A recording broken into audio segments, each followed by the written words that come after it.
Hello दोस्तों, हमारे YouTube channel फौलादी exam में आप सभी का हार्दिक स्वागत है। दोस्तों, आपसे एक मेरी रिक्वेस्ट है कि आप हमारे चैनल फौलादी एग्जाम को ज़्यादा से ज़्यादा अपने दोस्तों में शेयर करें, सब्सक्राइब करें, बेल आइकन को प्रेस करें और दोस्तों इसे लाइक भी कर दिया करें। तो आज 15 सितंबर 2020 के करंट अफेयर्स का फर्स्ट क्वेश्चन है, यूके ने किसके साथ अपना पहला मेजर पोस्ट ब्रेक्जिट समझौता साइन किया है? तो दोस्तों इसका आंसर है हमारा डी। तो जापान के साथ ये यूके ने यूनाइटेड किंगडम ने अपना पहला मेजर पोस्ट ब्रेक्जिट समझौता साइन किया है। तो दोस्तों इसका उद्देश्य क्या है? यह समझौता दोनों देशों के बीच लगभग 15 बिलियन पाउंड का व्यापार बढ़ाएगा। यह यूके की जीडीपी को लगभग 0.07% बढ़ा देगा तथा इस समझौते के तहत जापान को निर्यात का 99% शुल्क मुक्त हो जाएगा। 2016 में ब्रिटेन में एक जनमत संग्रह हुआ था जिसमें यूरोपीय संघ ईयू ने यूनाइटेड किंगडम यूके से बाहर हो गया था, जिसे ब्रेक्जिट के रूप में जाना जाता है। अब मैं यहाँ आपको जापान के बारे में बता दूं तो जापान की कैपिटल क्या है? तो वो है दोस्तों टोक्यो। और जापान की करेंसी है जैपनीज येन। और जापान में जो राजा होते हैं, जैसे हमारे यहाँ पे प्रेसिडेंट या पीएम बनाए जाते हैं, प्राइम मिनिस्टर, वहाँ पे राजा होते हैं। तो जापान के जो राजा हैं वो हैं नारुहितो। तो दोस्तों यूके के साथ इसने अपना पहला मेजर पोस्ट ब्रेक्जिट समझौता पर हस्ताक्षर किए हैं जापान के साथ। इसी के साथ हमारा आज का सेकंड क्वेश्चन है, दक्षिण दक्षिण सहयोग के संयुक्त राष्ट्र दिवस के संबंध में निम्नलिखित कथनों पर विचार करें। तो दोस्तों इसमें पहला गलत है हमारा ऑप्शन, सेकंड और थर्ड जो ऑप्शन है ये हमारे राइट हैं। तो इसमें पूछा जाता है कि उपयुक्त कथनों में से कौन सा सही है। तो दोस्तों इस तरह का क्वेश्चन बनता है एग्जाम में एक। तो इसमें एक फर्स्ट वाला जो ऑप्शन है हमारा ये गलत है। जो है हमारा ऑप्शन इसमें क्या है? तो यह प्रतिवर्ष 10 सितंबर को विश्व स्तर पर मनाया जाता है, जबकि ये गलत है, यह 12 सितंबर को विश्व स्तर पर मनाया जाता है। यह दिन विकासशील, और सेकंड वाला कौन सा ऑप्शन है हमारा? ये है, यह दिन विकासशील देशों के बीच तकनीकी सहयोग पर संयुक्त राष्ट्र के प्रयासों के बारे में लोगों की जागरूकता बढ़ाने का है। तो दोस्तों ये सही है। और थर्ड नंबर का ऑप्शन कौन सा है हमारा? Buenos Aires plan of action, BAPA दक्षिण दक्षिण सहयोग के मुख्य स्तंभों में से एक है। तो ये भी हमारा सही है। तो इसमें सेकंड और थर्ड जो ऑप्शन है वो हमारे सही हैं। तो इसी के साथ दोस्तों हमारा आज का थर्ड नंबर का क्वेश्चन है, इजराइल के साथ संबंधों को सामान्य करने के लिए सहमत होने वाला नवीनतम अरब राष्ट्र कौन सा है? तो दोस्तों इसका आंसर है हमारा बी, बहरीन। तो इजराइल के साथ संबंधों को सामान्य करने के लिए सहमत होने वाला नवीनतम अरब राष्ट्र बहरीन है। तो बहरीन यह एक अमेरिकी राष्ट्रपति डोनाल्ड ट्रंप और उनके प्रशासन द्वारा मध्य पूर्व में यहूदी राज्य को पूरी तरह से शामिल करने के लिए एक व्यापक प्रेरणा थी। दशकों से ज़्यादातर अरब देश यह कहकर इजराइल का बहिष्कार करते आ रहे हैं कि वो फ़लस्तीनी विवाद के निपटारे के बाद ही इजराइल से संबंध स्थापित करेंगे। अब मैं आपको बहरीन के बारे में बता दूं, इसकी कैपिटल मनामा है और इसके जो प्रेजेंट में प्रिंस हैं वो हैं हमद बिन इस ईसा अल खलीफा। और दोस्तों इसकी जो करेंसी है वो है बहरीनी डॉलर।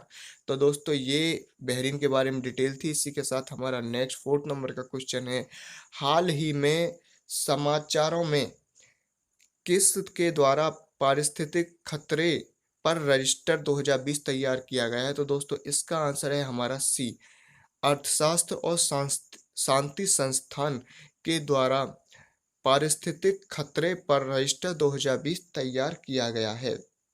तो दोस्तों इसे किसके द्वारा तैयार किया गया है? तो वैश्विक think tank institute for economics and peace, IEP के द्वारा तैयार किया गया है, जिसका हेडक्वार्टर सिडनी ऑस्ट्रेलिया में है। और इस रिपोर्ट का महत्व क्या है? तो यह रिपोर्ट उन लोगों पर जारी की गई है जो 31 देशों में रहने वाले 1.2 बिलियन लोग पारिस्थितिक खतरों का सामना कर रहे हैं। दुनिया में 40 सबसे कम शांतिपूर्ण देशों में से 19 देश सबसे अधिक खतरों का सामना कर रहे हैं। तो दोस्तों इसी के साथ हमारा नेक्स्ट फिफ्थ नंबर का क्वेश्चन है, किस राज्य ने स्वच्छता कर्मचारियों के लिए गरिमा योजना शुरू की है? तो दोस्तों इसका आंसर है हमारा बी, उड़ीसा। तो उड़ीसा सरकार के द्वारा कर्मचारियों के लिए गरिमा योजना स्टार्ट की गई है। और दोस्तों ये स्वच्छता कर्मचारियों के लिए एक राज्यव्यापी योजना है। यह योजना स्वच्छता कर्मचारियों और उनके परिवारों को सामाजिक सुरक्षा और वित्तीय लाभ प्रदान करेगी। और मैं आपको उड़ीसा के बारे में बता दूं, इसकी कैपिटल भुवनेश्वर है, इसके सीएम है नवीन पटनायक और इसके गवर्नर हैं गणेशी लाल। और यहाँ पर ब्लैक पैगोडा टेम्पल भी है, जिसे कोणार्क सन टेम्पल भी कहते हैं। और भारत का सबसे लॉन्गेस्ट डैम जो है हीराकुंड डैम, वो महानदी पर उड़ीसा में ही बना हुआ है। और बारावती स्टेडियम ये कटक उड़ीसा में ही है। कलिंगा स्टेडियम भी उड़ीसा में ही है। और झारसुगुड़ा हवाई अड्डा और वीर सुरेंद्र हवाई अड्डा ये भी उड़ीसा में ही है। और यहाँ पीले रंग का भी कछुआ देखा गया था उड़ीसा में। तो दोस्तों इसी के साथ हमारा नेक्स्ट 6 नंबर का क्वेश्चन है, किस संगठन ने central bank digital currency CBDC testing platform launch किया है? तो दोस्तों इसका आंसर है हमारा सी। तो मास्टर कार्ड के द्वारा ये CBDC central bank digital currency testing platform launch किया गया है मास्टर कार्ड के द्वारा। तो मास्टर कार्ड के द्वारा डिजिटल मुद्राओं का मूल्यांकन व आ- अन्वेषण करने के लिए केंद्रीय बैंकों के लिए एक आभासी परीक्षण प्लेटफॉर्म सेंट्रल बैंक डिजिटल मुद्राओं सीबीडीसी लॉन्च किया गया है। इस प्लेटफॉर्म का उपयोग वित्तीय सेवा प्रदाताओं और उपभोक्ताओं के बीच सीबीडीसी जारी करने व वितरण व विनिमय के सिमुलेशन को सक्षम कर सकते हैं। तो मास्टर कार्ड के बारे में मैं आपको बता दूं, यह एक अमेरिकी कंपनी है मास्टर कार्ड। इसका हेडक्वार्टर न्यूयॉर्क में है। इसके सीईओ हैं अजय पाल सिंह बंगा, जो भारतीय मूल के हैं। इसकी स्थापना 1966 में हुई थी। और दोस्तों इसी के साथ हमारा नेक्स्ट 7 नंबर का क्वेश्चन है, किस मंत्रालय ने climate smart cities assessment framework CSCAF 2.0 launch किया है? तो दोस्तों इसका आंसर है हमारा ए। आवास और शहरी मामलों के जो हमारे मंत्री हैं, उनके द्वारा climate smart cities assessment framework CSCAF 2.0 launch किया गया है। तो दोस्तों इसका अनावरण हमारे जो आवास और शहरी कार्य राज्य मंत्री हैं हरदीप सिंह पुरी, उनके द्वारा किया गया है। तो दोस्तों ये क्वेश्चन भी बन सकता है कि हमारे आवास और शहरी कार्यों के राज्य मंत्री कौन है? तो वो हैं हरदीप सिंह पुरी। और दोस्तों इसका उद्देश्य क्या है? तो इसका उद्देश्य निवेश के साथ साथ अपने कार्यों की योजना योजना बनाने और कार्यान्वित करते समय जलवायु परिवर्तन का मुकाबला करने की दिशा में एक सटीक रोड मैप तैयार करने से है। तो दोस्तों इसी के साथ हमारा आज का नेक्स्ट 8 नंबर का क्वेश्चन है, किस राज्य या केंद्र शासित प्रदेश ने भारत का सबसे बड़ा पिगगिरी मिशन लॉन्च किया है? तो दोस्तों इसका आंसर है हमारा बी। तो मेघालय। तो मेघालय सरकार के द्वारा भारत का सबसे बड़ा पिगगिरी मिशन लॉन्च किया गया है। तो दोस्तों यहाँ पे जो मेघालय सरकार थी उसके द्वारा 209 करोड़ रुपए के कुल परिव्यय वाला भारत का सबसे बड़ा पिगगिरी मिशन लॉन्च किया गया है। इसका उद्देश्य 150 करोड़ रुपए के पोर्क के वार्षिक आयात को कम करना है तथा अगले 3 वर्षों में, इसका मेन मकसद है अगले 3 वर्षों में, नेक्स्ट 3 ईयर्स में मेघालय को सुअर के मांस के उत्पादन में आत्मनिर्भर बनाना है। तो मैं आपको मेघालय के बारे में बता दूं, इसकी कैपिटल है शिलोंग और इसके सीएम है कॉनराड संगमा, इसके गवर्नर है सत्यपाल मलिक। और भारत का जो 100वां स्मार्ट सिटी है वो शिलोंग है। और मेघालय लोकायुक्त के पहले अध्यक्ष प्रणय कुमार मुसहरी हैं। और दोस्तों इसी के साथ हमारा नेक्स्ट 9 नंबर का क्वेश्चन है, विश्व प्राथमिक चिकित्सा दिवस प्रतिवर्ष कब मनाया जाता है? तो दोस्तों इसका आंसर है हमारा डी, 12 सितंबर को। तो 12 सितंबर को विश्व प्राथमिक चिकित्सा दिवस मनाया जाता है। तो दोस्तों सितंबर के दूसरे शनिवार को दुनिया भर में चोटों को रोकने और जीवन को बचाने के बारे में, चिकित्सा के महत्व के बारे में जागरूकता फैलाने के लिए मनाया जाता है। तो इसे किस उद्देश्य से मनाया जाता है? जिससे कि हम चिकित्सा के बारे में, चिकित्सा के जो महत्व है उसके बारे में अवेयर कर सकें लोगों को, और उनको उनके चोटों को रोकने तथा जीवन को बचाने में सहायता कर सकें।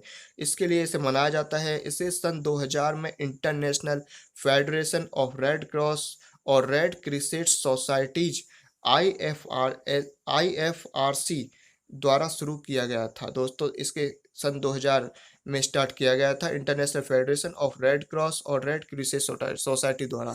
इसी के साथ हमारा नेक्स्ट 10 नंबर का और लास्ट क्वेश्चन है, किस राज्य ने लघु उद्योगों के सशक्तिकरण के लिए सिडबी के साथ साझेदारी की है? तो दोस्तों इसका आंसर है हमारा ए, राजस्थान। तो राजस्थान सरकार के द्वारा राज्य में लघु उद्योगों के सशक्तिकरण के लिए सिडबी के साथ साझेदारी की गई है। तो दोस्तों इसका उद्देश्य क्या है? तो राज्य में सूक्ष्म लघु और मध्यम उद्यमों MSME, micro small and medium enterprises को वित्तीय विपणन, तकनीकी और निर्माण सहायता प्रदान करने के लिए ऐसा किया गया है। और दोस्तों यह साझेदारी राजस्थान के उद्योग विभाग और सिडबी ने 12 सितंबर 2020 को की थी। और मैं यहाँ आपको सिडबी के बारे में बता दूं, पहले एमएसएमई के में, तो इसकी फुल फॉर्म है micro small and medium enterprises. और इसके एमएसएमई मंत्री कौन है हमारे? तो वह है नितिन गडकरी। और दोस्तों इसी के साथ सिडबी की फुल फॉर्म क्या है? तो सिडबी की फुल फॉर्म है small industries and development bank of India. और दोस्तों इसकी स्थापना कब हुई थी? तो 2 अप्रैल 1990 को हुई थी। इसका हेडक्वार्टर लखनऊ उत्तर प्रदेश में है। इसके एमडी हैं मोहम्मद मुस्तफ़ा। तो ये सिडबी के बारे में डिटेल थी। तो दोस्तों इसी के साथ, जैसा कि आपको पता है, हम डेली 10 क्वेश्चंस का करंट अफेयर्स का वीडियो अपलोड करते हैं। तो दोस्तों आपसे एक हमारी रिक्वेस्ट है कि आप हमारे चैनल को ज़्यादा से ज़्यादा शेयर करें, सब्सक्राइब करें तथा बेल आइकन को प्रेस करें और लाइक भी कर दिया करें। So thanks guys.